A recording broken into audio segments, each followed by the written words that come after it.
केयूराणि न भूषयन्ति पुरुषम्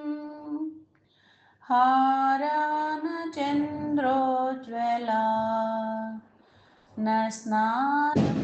न विलेपनं न कुसुमम् नालङ्कृता मूर्धजाः वाण्येका समलङ्करोति पुरुषम् या संस्कृता दार्यते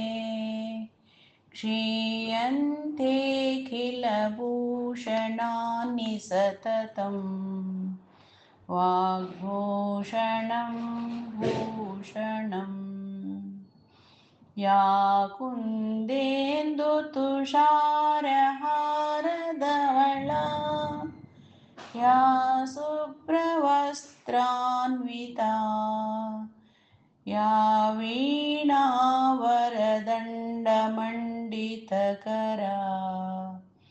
या श्वेतपद्मासना या